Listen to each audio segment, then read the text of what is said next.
தான் உண்டு. அவர்கள் நிதானமாக சிந்தித்து ஏன் நமக்கு எரிச்சல் கோபம் வருகிறது என்று அலச வேண்டும். இதற்குத்தான் எரிச்சல் பட்டோமோ என்று புரிந்து கொண்டால் கோபமும் எரிச்சலும் தேவையில்லாமல் வராது.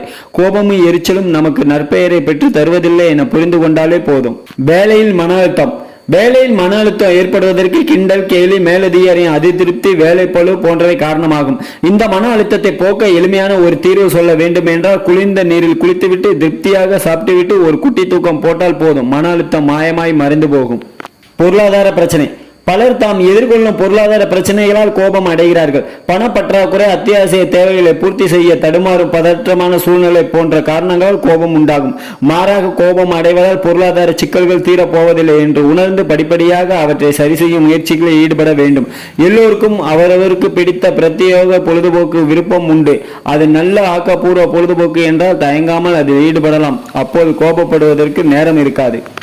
எவ்வளவு பெரிய அழகனாயினும் அழகியாயினும் சரி, கோபம் வரும்போது அவர்கள் முகம் கோணலாகி பார்க்கவே சகிக்காததாகி விடுகிறதல்லவா. ஒருவன் முன்னேறுவதற்கு முக்கியமான தடைகளாய் இருப்பவை இரண்டு. ஒன்று கோபம், மற்றொன்று தான் என்ற அகங்காரம்.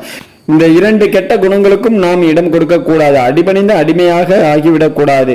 வீட்டிலோ அலுவலகத்திலோ வெளி உலகத்திலோ மற்றவர்கள் செய்யும் சில தவறுகளை பார்க்கும் போது நம்முடைய வார்த்தையை கேட்டு அதன்படி மற்றவர்கள் பணிந்து செயல்படாத போதும் ஆத்திரம் ஏற்படலாம். மற்றவர்கள் செய்யும் அல்லது செய்துவிட்ட தவறு நம்முடைய கண்களுக்கு பெரிதாக தெரியும் போது கோபம் ஏற்படலாம். சிலருக்கு மூக்குக்கு மேல் கோப உணர்வு எப்போதும் இருந்து கொண்டே இருக்கும். எதற்கெடுத்தாலும் எரிந்து விழுந்து கொண்டே இருப்பார்கள். அப்படிப்பட்டவரோடு நெருங்கி வாழ்பவர்கள் கவனமாக நடந்து கொள்ள வேண்டும்.